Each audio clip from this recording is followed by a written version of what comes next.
Hello, welcome to episode 44 in the CMS Pension Lawcast series.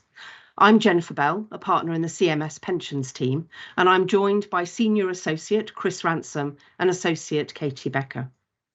Today, we'll be discussing pension dashboards. This topic has many facets, so our aim today is to bring out some of the key points in the initial guidance from the pensions regulator and consider what trustees need to think about at this stage. I should point out that we're looking at the July version of the guidance.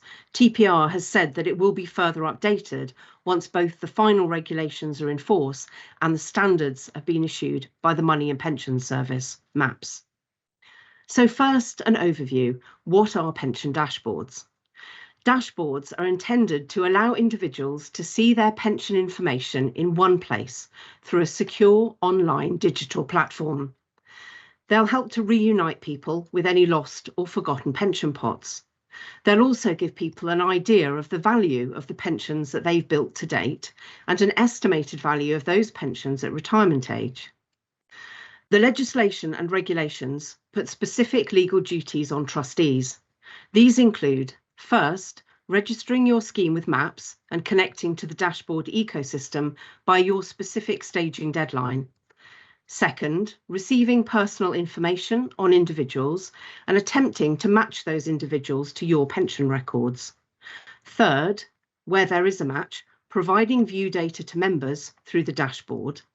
And fourth, generally cooperating with MAPS when preparing to connect and on an ongoing basis by maintaining records and reporting certain information. TPR also comments on working with advisors and providers. Trustees will need to work with several organisations to get successfully connected to the dashboard ecosystem. This will probably include your administrator, software provider, actuary and legal advisors, possibly also employers and AVC providers. But TPR emphasises that the dashboard duties sit with trustees and scheme managers. So while you can use third parties to help you meet your duties, you will ultimately remain accountable for connecting to the ecosystem on time and remaining compliant with the requirements. Section 2 in the guidance then looks at timing. Connection to the dashboard will be staggered. The number of relevant members and the type of benefits provided by a scheme will determine that scheme's relevant staging deadline. Relevant members are active and deferred members and pension credit members, so not including pensioners. And the number is determined as at the scheme year end date that falls in the period from 1st April 2020 to the end of March 2021. Trustees will have to register with MAPS and connect to the dashboard ecosystem by their applicable staging deadline. It's worth bearing in mind that this deadline will apply to the whole scheme. So if your scheme has multiple sections, then these all need to be connected by the same deadline. Also, your staging deadline won't change if your scheme changes size, unless you fall out of the requirements entirely, for example, if all members become pensioners. The TPR guidance and the dashboard regulations set out a table of the staging deadlines for various types of scheme. To give you an idea of timescales, the first schemes to connect will be the largest master trusts from the end of August 2023, and then large DC schemes used for auto-enrolment from the end of September 2023.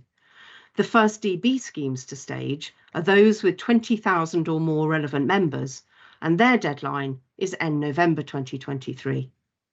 There's then a staggered timetable through to the smallest schemes with 100 to 124 members, whose staging deadline is end October 2025. Schemes with less than 100 relevant members are not currently within the scope of the regulations, although they can apply to connect on a voluntary basis. It's also possible for schemes to decide to connect earlier than their staging deadline. For example, if a corporate group operates multiple schemes with a single administrator, it may be more convenient to all stage together. There's guidance on early connection for anyone who's interested in looking into that in more detail. It may also be possible to delay your staging deadline but the circumstances in which that's available are extremely limited and linked to changes in administrator. I'm now going to pass on to Chris, who'll be looking at how to connect to the dashboard ecosystem and the matching process. Thanks, Jenny.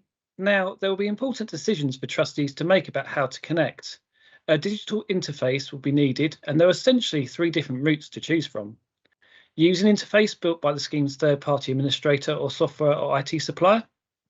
Build your own interface if the scheme is administered in-house, or use an interface provided by a third-party integrated service provider or ISP. Each scheme will have its own specific requirements, meaning that the trustees may be more directed towards a particular connection solution over another. The pensions regulator expects trustees to start talking to the scheme administrators and any software or IT suppliers involved to understand what their plans are for connecting and assess how well prepared they are for this process. Trustees will still need to decide which route best meets their dashboard requirements. In most cases, schemes will look to align the administrators to help them make the best decision. The regulator's guidance reinforces that connecting to the dashboard system will represent a significant undertaking for many schemes. Building a bespoke digital interface is unlikely to be suitable or cost-effective for many. The regulator is already encouraging schemes considering connecting directly to register their interest with MAPS as soon as possible. This is because of the additional time that will be involved for them to demonstrate and provide evidence of compliance with the standards set by MAPS. Though a software or IT supplier or third-party ISP will be used, the regulator also expects schemes to have in place robust processes for the selection, appointment, management and replacement of those suppliers. Existing contracts are likely to need reviewing, as well as to ensure appropriate contractual protections and liability provisions are in place. New contracts may also be needed. No matter how schemes are planning on connecting, the regulator is encouraging trustees to start familiarising themselves with the pensions dashboards programme's connection process and have all the necessary information and support in place to connect.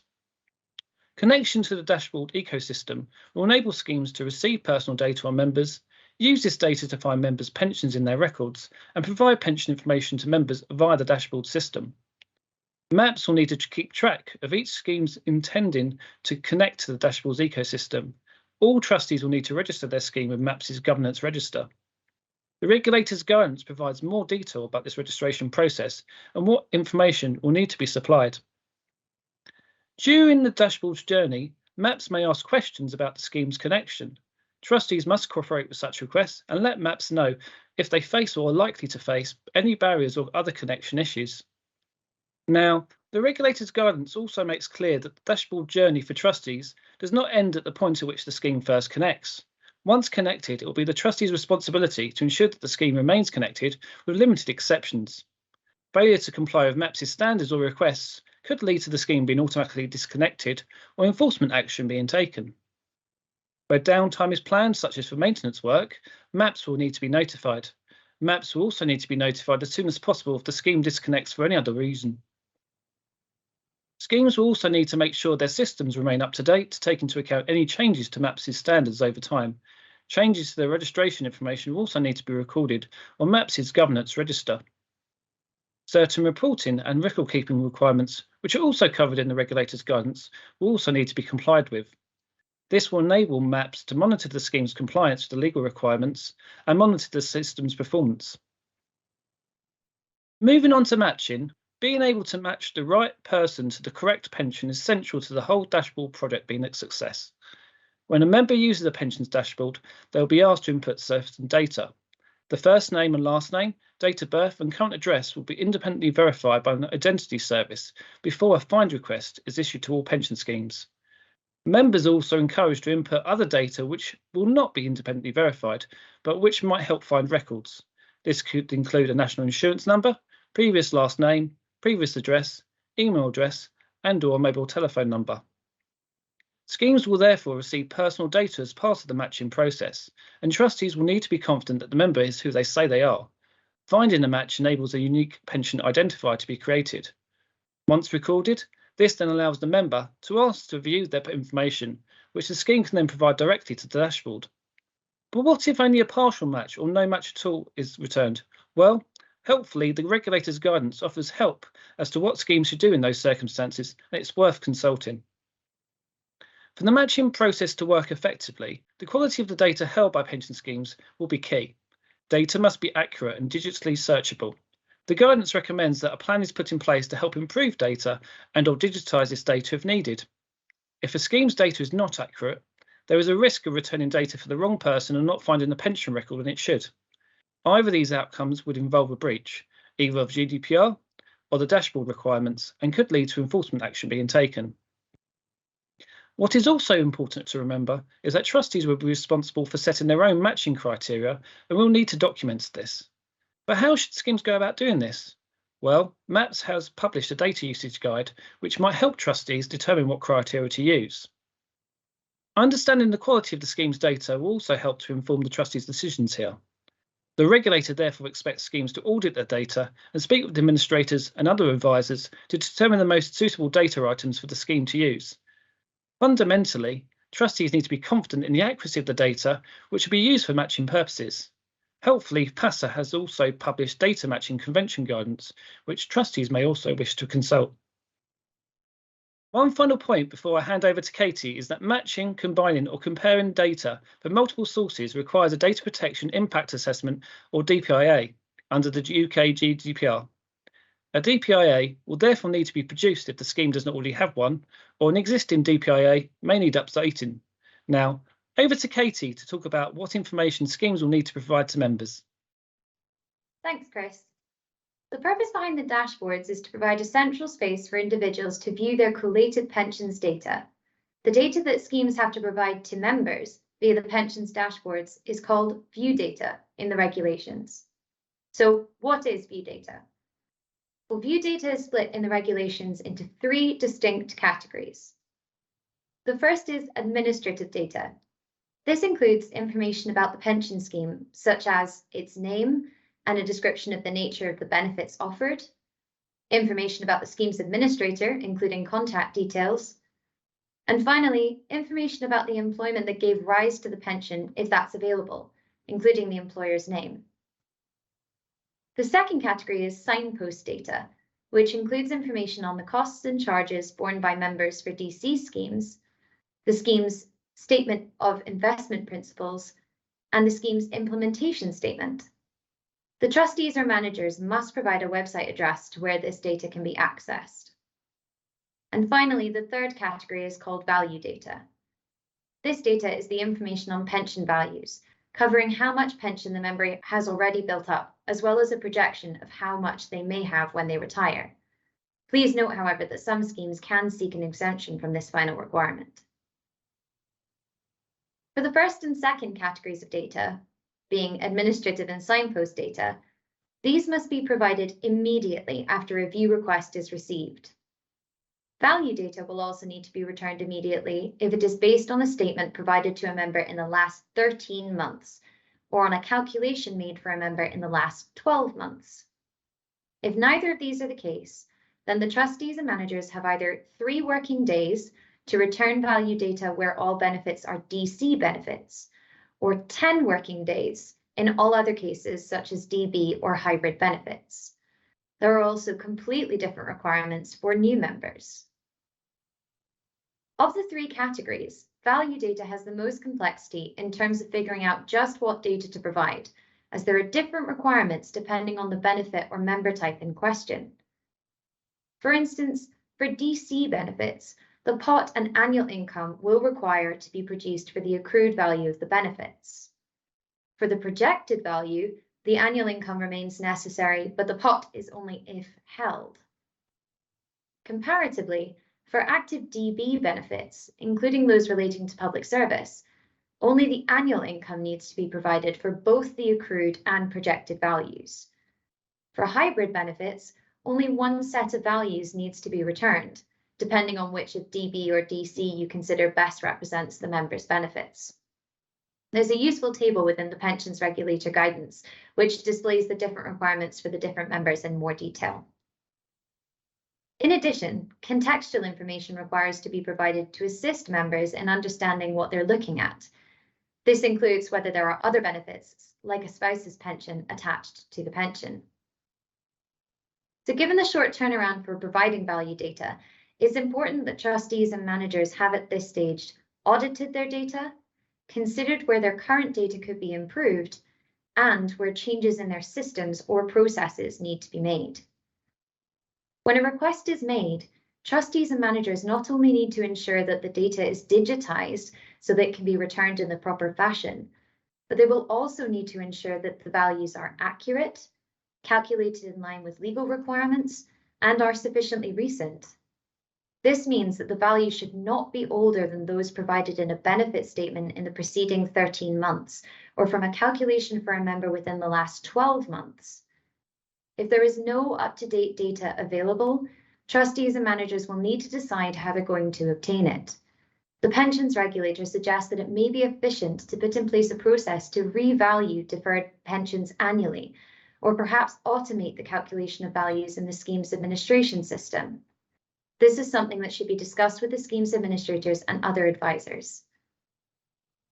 With regards to the calculation of value data, this varies depending on the type of value that requires to be calculated. Trustees and managers also need to take into account various alterations to the requirement to provide these values. For instance, for DC values, a projected value does not need to be provided in a number of situations, but particularly where the member is within 2 years of retirement. For DB values, a simplified calculation can be provided for the first 2 years of being connected, if providing a value in line with scheme rules would be either disproportionately expensive or take too long, and the trustees are confident that the alternative value provided would not be misleading. And for schemes in PPF assessment or in wind-up, the provision of data is entirely different. If the scheme or a section of the scheme goes into PPF assessment after connection has occurred, connection needs to remain, but trustees or managers must not provide value information to the members concerned. Instead, they have to provide messaging confirming that the scheme or section of the scheme is in PPF assessment.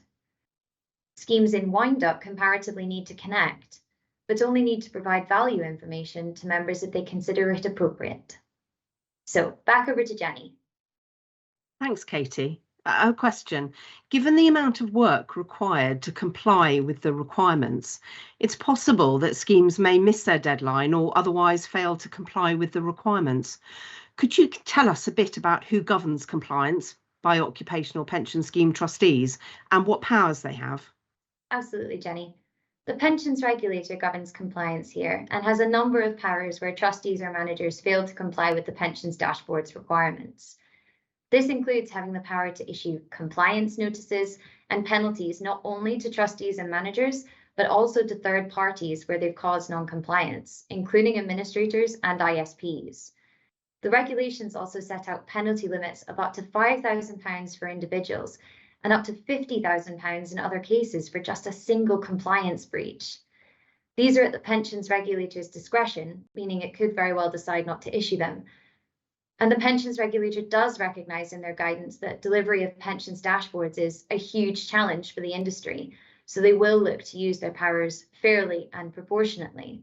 It is also important to note that these powers sit alongside the pensions regulator's other subsisting powers to, for instance, request information or suspend trustees. So there's quite a lot to take account of here. Thanks, Katie. And Chris, a question for you. Given the various requirements that trustees need to comply with, what steps would we recommend that trustees be taking now to get this process started? Yes, Jenny, there's plenty that trustees can be doing right now. First things first, trustees need to understand where their staging deadline is. Planning for their dashboard journey can then properly begin. Early planning will be vital, and the regulator's guidance includes a helpful checklist of schemes to work out what the key actions and work streams are likely to be. Ensuring proper governance processes are in place will also be key. For most schemes, their staging deadline will be some time away. However, trustees should start thinking about including dashboard readiness as a standing agenda item for trustee board meetings now. That way, meaningful discussions about the scheme's dashboard journey can start taking place with the administrators and other advisors. For example, about how to connect, how to address any data-related issues, and what scheme documentation or contracts will need reviewing. Once trustees have understood when the scheme's staging deadline will be and how it will connect to the dashboard, thought can also be given to constructing a project plan with key milestones. The plan can then be revisited as the project progresses and updated as necessary. Given the number of decisions that are likely to be required, it's unlikely to be appropriate for the full trustee board to take every decision. Trustee boards may therefore want to start thinking about what delegation arrangements they might want to put in place. Key decisions could, for example, be taken by a trustee subgroup or the subcommittee instead. Trustees may also want to think about recording the roles and responsibilities of each of the key parties involved in the dashboard project. Invariably, much of the work involved will be delegated to administrators, but trustees need to be clear about who will be doing what, even though they will retain overall responsibility for compliance with the dashboard requirements. So as I say, there is plenty for trustees to start thinking about now. Thanks, Chris, and thanks, Katie. For further information on dashboards and the top actions for trustees, why not have a look at our dashboard flyer, which can be found on the CMS website and in our new app, CMS Pensions Law Appraised. Thank you very much for listening. Our next episode will be released in December, when colleagues will be reflecting on what next year may bring.